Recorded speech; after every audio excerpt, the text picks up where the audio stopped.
guys, I hope you're doing well. Thank you for joining me again today for another episode of Inspiration. That's my weekly podcast about knitting and the yarn that I dye and sell in my Etsy shop. So my name is Christelle and this is episode 25 of season 4. It is also the season finale because I'm always beginning a new season in January and in September when I come back from vacation.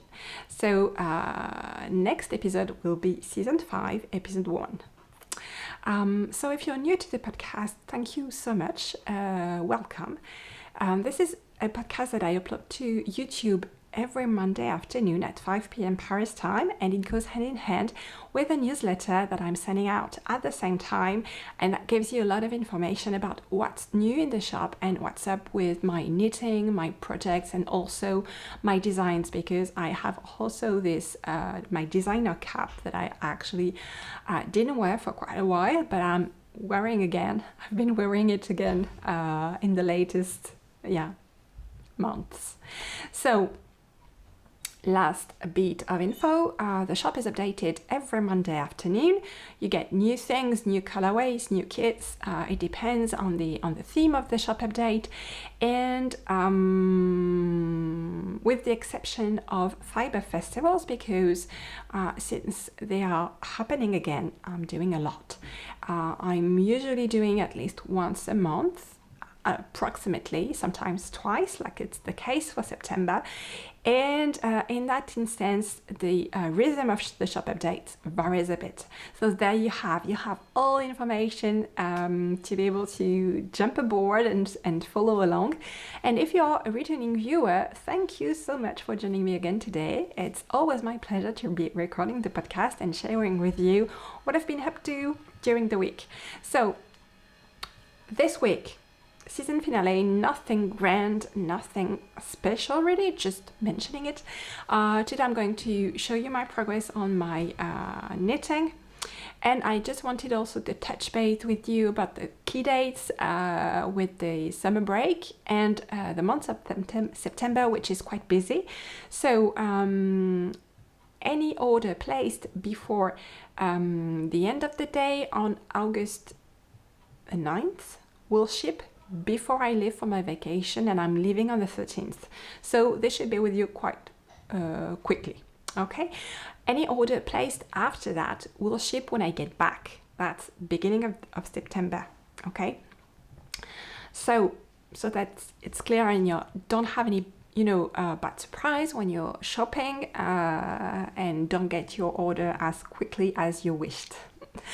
The shop will be closed anyway. The shop will be closed between August, at the end of, I'm going to close it at the end of the day on Thursday, August 11th, and it will reopen for the first shop update of season 5, which will be on Monday, September the 5th, and it's going to be about the September colorway of the Sock Knitters Almanac, my monthly club, okay? So I will be revealing it and opening pre-orders. It's not going to go in the shop as ready to ship. It's going to be pre-orders that I will ship after my second fiber festival in September. So second half of September. So speaking about the festivals, so I have 2 in September. The first one is in the north of France, and it's a bit different from what I do usually. So it's going to be a whole week. I will have a corner shop, it's like a pop-up shop in a very big festival in Lille. It's called Trichothérapie. And I'm going to be, my yarn are going to be there from September the 8th through to September the 14th, knowing that this venue is closed on Sundays. And I will be physically present on my corner or in my corner on September the 9th and September the 10th. That's the Friday and the Saturday. And then the week after, on the 17th and 18th, I will be at l'Est. That's a fiber festival in the east of France, and I'm really looking forward to both events. Okay, and then I will get back. Nothing much planned during October. We all be about the advent calendars and finishing dyeing it and preparing the boxes and everything. And then the next Fiber Festival will be in Barcelona on November 5th and 5th and 6th. And that's it, guys. Okay.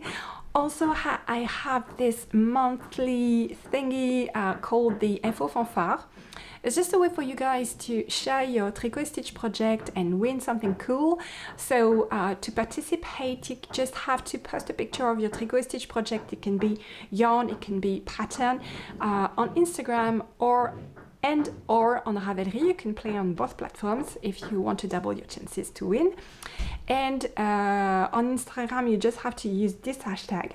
And every month, I'm picking up a winner, randomly picking up a winner, and this person gets a skein of the colorway of the month of the Sock Knitter's Almanac. So this month, you can win a skein of Beach Sunset, the colorway of the Sock Knitter's Almanac for August. Okay, and you can play until 31st of August, midnight-ish. And after that, it renews for September. Okay, so I'm going to go into the project now. I just wanted to share with you Beach Sunset all caked up, not knitted yet. Although I have a friend who already knitted it.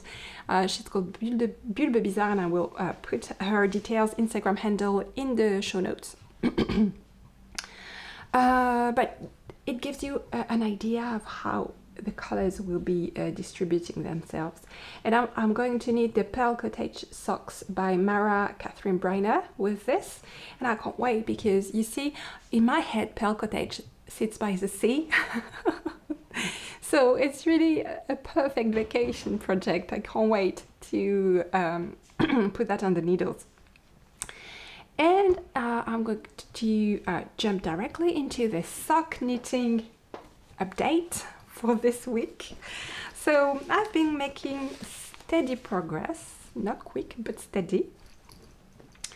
So the first one I wanted to show you is the Sock Knitted Colorway, Almanac Colorway for July. That's Journée d'été. Here it is. So that's the Drunken Geese socks. So it's a pattern that has a lot of details. So and a lot of stitches, like 72 stitches, knowing that my usual sock is more around 64.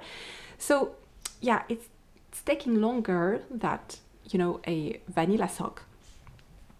But I think it's lovely. So that's the back of the sock with the cables. I've started to knit the patterned heel. So it's your regular heel flap, okay, construction-wise, but it's not your regular slip stitches. It's more like twisted stitches, and it's great.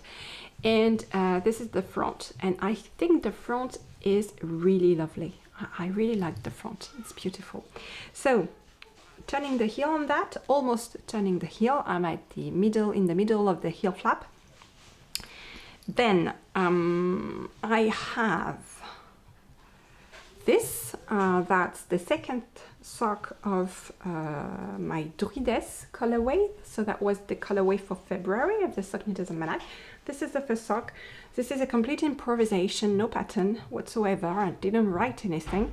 I just have a chart that I posted in my Ravelry group. If you wish to knit the same sock that I did, it's actually a vanilla sock, cuff down vanilla sock, but instead of, you know, knitted straight stockinette, I'm using the ostrich plum pattern, and I'm closing the yarn overs.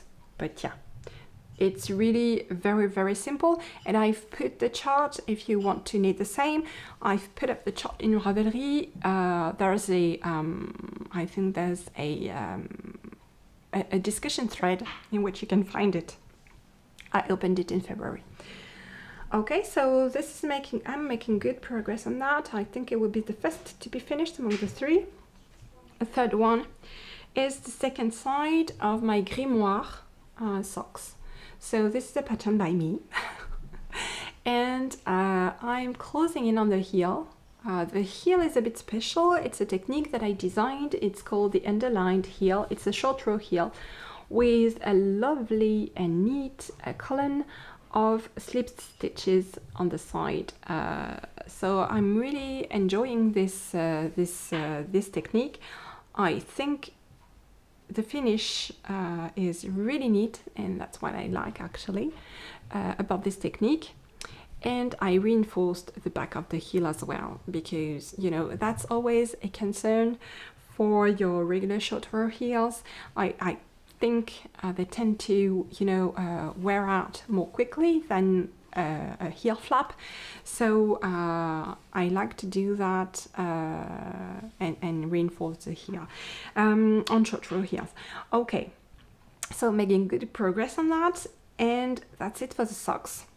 My other project on the needle on which I'm making good progress is my design, so I decided to call it the Satisfaction Shawl. If you watched last week's episode, you know why, because it's really satisfying to knit. I'm happy to report that I actually will be able to finish that before leaving for my summer break, which is awesome. This is the big baby, starting to be, you know, of a respectable size. I'm closing in. I think I've even went beyond the half of the skein. So yeah, thinking about knitting a last repeat of the flowers, and then making a garter stitch border with, I'm thinking, just the same picot edging as I did here. Not exactly the same, but the same picot. So that's the plan for this design.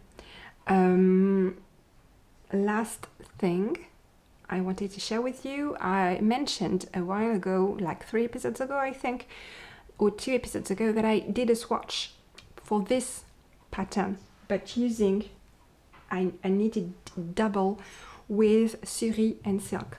So this is what it looks like, and you know what? I'm thinking this pattern might be the perfect pattern to offer you different options to knit your own, because you've been several to tell me that you liked actually the look of that, and even if at the moment I didn't personally, after blocking, I think it's lovely, and I can totally see myself wearing a big fluffy shawl made of this, out of this. So I think it will be in the options. I think when I'm going to, you know, set up the test, I will definitely test the pattern, but also ask my testers to test different yarn weights.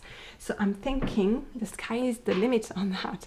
I really want to see it knitted only with Syrian silk, which I think would be beautiful and airy and fluffy and soft. So I'm thinking suri only. I'm thinking maybe held double with sport yarn. Maybe held double with fingering yarn if you don't have sport. Maybe if you can't order my yarn because you're living far away, which I can totally understand, you might want to knit from stash or from some yarns closer to you. So I'm thinking maybe DK even, or DK plus suri or mohair. I'm thinking fingering weight, why not? You know, a lot of options. So what I would really like to do with the test is have the pattern tested out of a lot of different yarn weights and put the yarn requirements per weight in the pattern. That would be cool, right? Because I think it's really the perfect pattern to use any yarn weight you wish. You can totally make it bigger, you can totally make it shorter or smaller, because you just have to, you can just, you know, add a repeat of flowers, and it's really an easy, super easy pattern to modify, and you can stop whenever you want. You can continue if you wish to knit a blanket out of this, you can. I mean, it's a super easy pattern. I'm really proud of that. I'm really proud of that pattern. I'm loving it. So here's the plan, but I will talk about that later in September I think I will have finished this, wrote up the pattern, maybe do well, you know, I have this, if you're a newsletter subscriber, you might want to check out your preferences, because there is an option that you can tick if you wish to be notified about any testing opportunity. So I might send out a newsletter in September to recruit some testers for this. For the testers local to me, I'm going to ask them to use my yarns. But if you're not local to Tricot Stitch, or it's really far and you can't afford the shipping and things like that, I totally understand, and I will be looking for testers in English as well, because I'm going to make this a bilingual pattern, English and French. Okay guys, so just if you're interested in that opportunity, just don't forget to check your preferences. Just have to go to the end of your newsletter and manage my preferences, and you can tick the box that's testing. I'm interested in, you know, testing codes. And that's it for this finale. I really can't wait to be on my break. After the month of June, where I've been, you know, under the weather, very tired, I felt like I didn't want to go too much into planning in July, because I felt that I needed the rest, I needed the break, I needed to not be stressed out and under pressure. So I kind of procrastinated. And now I'm so feeling the pressure because there's a lot coming up in September, and I really want to be up to the task, but I feel like I didn't die enough. So anyway, I'm not going to, it would be petty, you don't think, to start feeling the pressure and the stress just when I'm about to go on vacation. I don't want that. But I might just go, it's Sunday today, I decided I wouldn't work this weekend, but I might just go and head up to the dye pots today, just to, anyway. I've been doing this for 3 years, and you might think that I'm starting to relax, but I'm not. Never. Okay guys, see you in September. If you have not enjoyed a break yet, enjoy. And if you are working or back from your break, I wish you all the best, and take care. Okay guys, see you in September. Bye.